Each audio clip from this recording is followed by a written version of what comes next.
আমি শুধু আজকের এই নমিনেশন প্রত্যাশী জননন্দিত দলের নেতা তানভীর হুদার সাথে একটি বিষয়ে আপনাদের সাথে মত বিনিময় করতে চাই।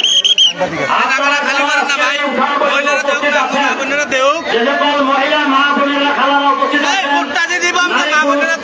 উপস্থিত আছেন, আপনারা কেউ কেউ বিয়ার পদ্ধতি বুঝেন, আপনারা কেউ গণভোট বুঝেন।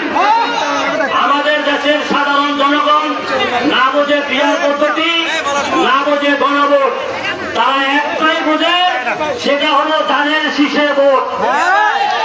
তো যারা এই নির্বাচনকে বানচাল করার জন্য বিয়ার পদ্ধতির দাবি করছে, গণভোটের দাবি করছে, তাদের সম্পর্কে আমাদের সকলকে সজাগ থাকতে হবে, সতর্ক থাকতে হবে।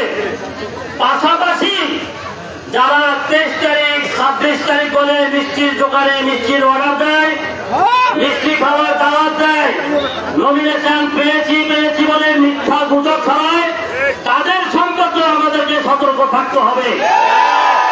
আমরা সকলেই জানি জনাব তারেক রহমান বাংলাদেশের কোন সিটে এখন পর্যন্ত কারো মনোনয়ন ঘোষণা করেন নাই।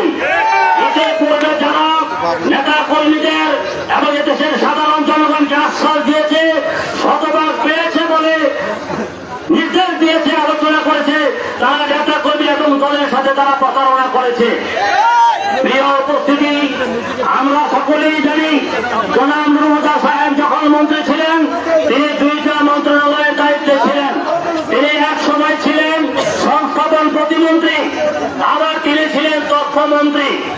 আমাদের এই জনসভায়, আমাদের এই মত বিনিময় সভায় আজকের যিনি প্রধান অতিথি, যিনি প্রধান বক্তা, প্রধান আকর্ষণ, তিনি সেই মরহুম নুরুল হুদা সাহেব। তথ্যমন্ত্রী ছেলে, তথ্যমন্ত্রী হলো আমাদের বাসায়। তথ্যমন্ত্রীর হলারে ভুল তথ্য দিয়া, বিকৃত তথ্য দিয়া মানুষকে বিভ্রান্ত করার কোন সুযোগ কি এই দিনে আছে? তথ্যমন্ত্রী খোলা যেখানে আমাদের সামনে বসা, সেখানে মিথ্যা তথ্য দিয়া কাউকে বিভ্রান্ত করার কোন সুযোগ নাই। আপনারা যারা আজকে উঠান বৈঠকে উপস্থিত হয়েছেন, জননেতা তানভীর হুদার বক্তব্য আপনারা মনোযোগ সহকারে শুনবেন। জনাব তারেক রহমান ঘোষিত 31 দফা তিনি আপনাদের সাথে আলোচনা করবেন। আপনারা ধৈর্য সহকারে ওনার বক্তব্য শুনবেন এবং আগামী নির্বাচনে জনাব তারেক রহমান বিএনপি যাতে আমাদের সকলের প্রিয় নেতা জনাব তানভীর হুদাকে ধানের শীষ প্রতীক উপহার দেন, সেই আশা ও প্রত্যাশা ব্যক্ত করে তানভীর হুদা সাহেবের বক্তব্য শোনার আমন্ত্রণ জানিয়ে আমি আমার সবচেয়ে প্রিয় বক্তব্য শেষ করছি। সবাইকে ধন্যবাদ। ধন্যবাদ নাগের বাড়িকে। আপনারা যারা এই যে স্টেজের পিছনে কিংবা এই টাইম পাশে আছেন, দয়া করে আপনারা সকলে এই খালি জায়গা পূরণ করেন। যারা ভলেন্টিয়ারের দায়িত্বে আছে তারা এই খালি জায়গা পূরণ করে না কেন?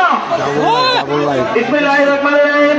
আমাদের মাঝে এখন বক্তৃতা রাখবেন আমাদের মতলব উত্তরের সাবেক উপজেলা বিএনপির সিনিয়র সহসভাপতি জনাব সারোয়ার মজুমদার সাহেব। জনাব সারোয়ার মজুমদার সাহেবকে ওনার সংক্ষিপ্ত বক্তব্য রাখার জন্য বিশেষভাবে অনুরোধ করছি।